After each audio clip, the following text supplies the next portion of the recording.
غلام صاحب آپ کو کیا لگتا ہے یہ صرف ایک مذاق بن کے رہ گیا ہے؟ OIC کا اس طرح اجلاس ہونا، اگر اسرائیل کو بھارت کو کوئی فرق نہیں پڑتا، وہ ہنستے ہوں گے کہ اچھا قرارداد یہ ہے نا، بات کی ہو رہی ہے، یا یہ پرسپشن آج کی دنیا میں کوئی معنی رکھتا ہے کہ پھر اس سے لوگوں کی ایک رائے عامہ بنتی ہے، اس سے کوئی پریشر کریٹ ہوتا ہے؟ ہم نے بائیکاٹ بھی ہوتے دیکھا ہے بھارتی پروڈکٹس کا، اور کیا یہ 57 ممالک مل کر ایک دوسرے پر ڈیپینڈ کرتے ہوئے نہیں آگے بڑھ سکتے؟ شاید یہ بھارت پر زیادہ ڈیپینڈ کرتے ہیں، جس طرح ہم نے دیکھا ملائیشیا نے کچھ کہا تو انہوں نے کہا جی ہم آپ کا تیل لینا ہی بند کر دیں گے، 1.25 ارب کی آبادی ہے، ان کو مسئلہ ہو گیا، تو ہر ملک کے اپنے مفادات ہیں، اکنامک انٹرسٹ ہیں، اس وجہ سے یہ OIC مل کر بھی کچھ نہیں کر پاتی۔ آپ کے خیال سے ایک مذاق بن گیا ہے؟ جی، جو فورن پالیسی ہے بھارت کی وہ پاکستان سے بہتر ہے، اور وہ لوگ اپنے لوگوں کے لیے کام کرتے ہیں، تو یہ چیز اگر خان صاحب کو پتا تھی تو ان کو چاہیے تھا کہ وہ انڈیا سے کچھ سیکھتے۔ یہ تو جب جتنے دن رہے یہ صرف انڈیا کو برا بھلا کہتے رہے، ان کے پرائم منسٹر کو برا بھلا کہتے رہے، اور جس کا نتیجہ یہ نکلا کہ انہوں نے ان کا فون نہیں اٹھایا۔ پاکستان نے بھی حالت اس کی دیکھی، اور اس وقت جو صورتحال نظر آ رہی OIC کی وہ لیگز آف نیشنز کے مطابق تقریباً اسی طرح کی بنی ہوئی ہے۔ ایک ایسا فورم جہاں پہ نشستن، گفتن، برخاستن کے علاوہ آج تک کسی بھی آپ کے اس فورم سے کوئی ایسا کنکریٹ سٹیپ نہیں اٹھایا گیا جس سے ہم یہ کہہ سکیں، یا مسلم امہ کو اکٹھا نہیں کیا گیا۔ یہ ایک طرح سے اکٹھا ہو جانا اور ایک دن، 1.5 دن، 2 دن بیٹھنا، اس کے بعد اپنے اپنے گھروں کو چلا جانا، پھر وہاں پہ جا کے کسی کو مسلم امہ کی فکر نہیں، اور نہ ہی کوئی ایسی جو کنزکٹیو پالیسی ہے ایسی جو ترتیب کے ساتھ بنائی جائے کہ مسلم ممالک اس پالیسی کو آگے لے کر چلیں، ایسا آج تک کبھی بھی دیکھنے میں نہیں آیا۔ اچھی بات ہے کہ مسلم ممالک اکٹھے ہوتے ہیں، بات کرتے ہیں، اتحاد اور یگانگت کی بات کرتے ہیں۔ میں یہ تھوڑا سا ان ممالک کی اپنے ملک سے شروع کرتے ہوئے باقی ممالک کی صورتحال کی طرف جاؤں گا۔ یہاں مسلم امہ کی درس دیا جاتا ہے، تبلیغ کی جاتی ہے، مسلم امہ کو اکٹھا کریں گے۔ آپ اپنے مسلمان بھائیوں سے ہاتھ ملانا پسند نہیں کرتے، اور آپ مسلم ممالک کے ساری دنیا کے لوگوں کو اکٹھا کرنا چاہتے ہیں۔ سعودی عرب کو دیکھ لیں گے، وہاں آپ کو وہاں کے اندر آپ کو اختلافات کیسے نظر آتے ہیں۔ یہاں آپ کو UAE میں دیکھ لیں گے، وہاں آپ کو بہت ساری چیزیں آپ کو نظر آتی ہیں جن کا ہم اپنے محبت بھرے دوستوں کی وجہ سے بات نہیں کرتے۔ اور سوڈان، اس کے ساتھ افریقن ممالک، اس کے ساتھ لیبیا، شام، عراق، ایران، اور پھر ہمیں افغانستان، پھر ہمیں، یعنی کہ پولرائزیشن ہے۔ آپ کو ہم مثلا ڈیسپریٹلی ہم وہ پوری باتیں ایسی پریشان کن ہیں کہ وہ ہم نہیں کر سکتے، اور یہاں پہ آ کے بات کرنا شروع کریں۔ پہلے اپنے آپ کو تو اپنے ملک میں اکٹھا کر لیں، ہم اپنی ملت کو، اپنی قوم کو تو اکٹھا کر لیں، ہم ایک سائے تلے، ایک اس بینر کے تلے آ جائیں۔ ہمارے اندر تو رسول اللہ صلی اللہ علیہ وسلم کی احادیث کے مطابق برداشت، تحمل، بردباری ہونی چاہیے، تبھی ہم دوسروں کو تبلیغ کریں گے۔ کیا وہ ہے ایک جملہ کہ لوگوں کو نصیحت خود میاں فصیحت، تو ایسی کانفرنس سے اور ایسی اس سے کیا وہ اثر پڑتا ہے جو ڈاکٹر صاحب نے بات کی، بالکل ٹھیک ہے، معاشی طور پہ باقی ممالک میں بھی اختلافات ہوتے ہیں، لیکن دیکھیے ہم پوری قوم اسلاموفوبیا کے خلاف تو اکٹھی ہے، اسلام کے خلاف نفرت نہیں ہونی چاہیے، اس پر تو پوری قوم اکٹھی ہے۔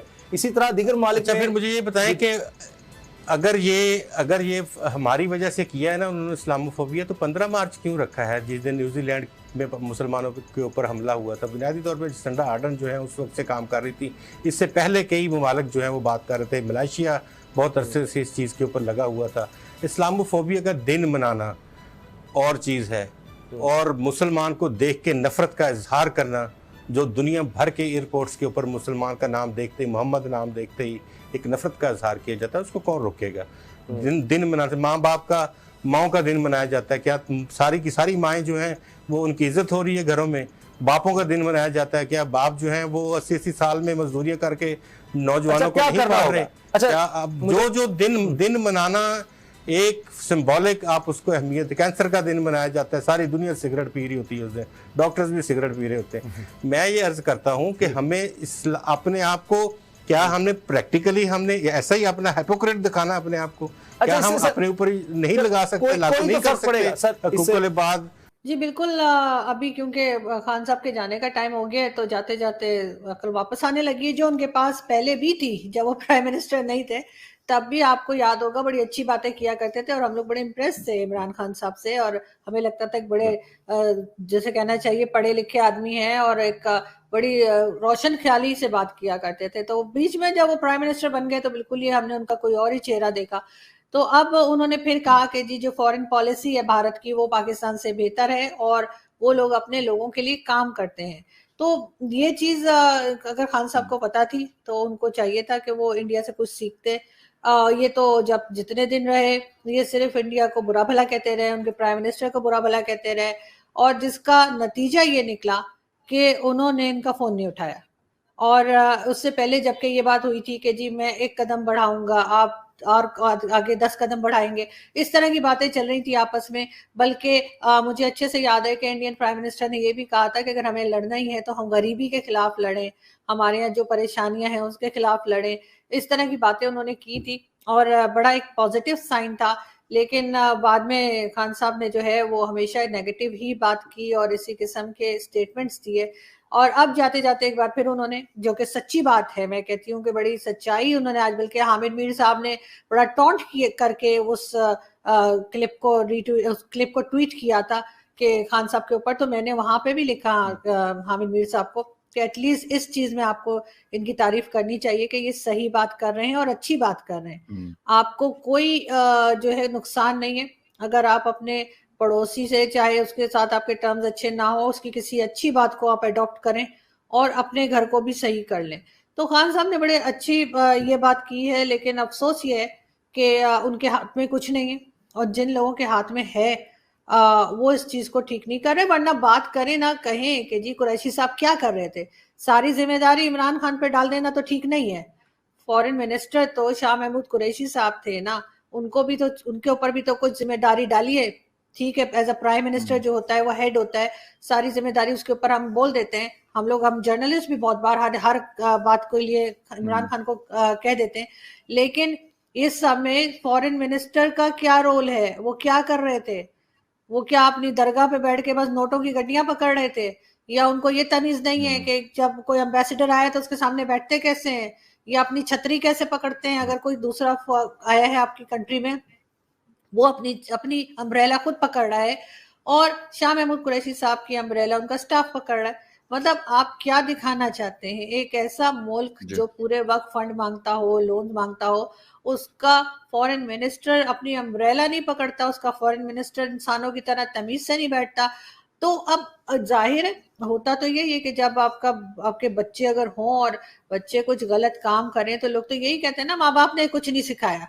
تو وہی والی بات ہے کہ ان کے منسٹرز کو کوئی نہیں پوچھ رہا, جن کو یہ بار بار ریشفل کرتے تھے ادھر سے ادھر, اور سارا الزام عمران خان کے اوپر آیا ہے. اور اب -1 کی بات بھی ہو رہی ہے, اور جتنی کہنا چاہیے گالم گلوچ ہے سب خان صاحب کے اوپر جاری ہے. مانتی ہوں میں کہ خان صاحب کی بہت غلطیاں ہیں, 90% انہی کی غلطی ہے, ان کو چاہیے تھا نا اپنی ٹیم کو ٹھیک کرتے, نہیں کیا.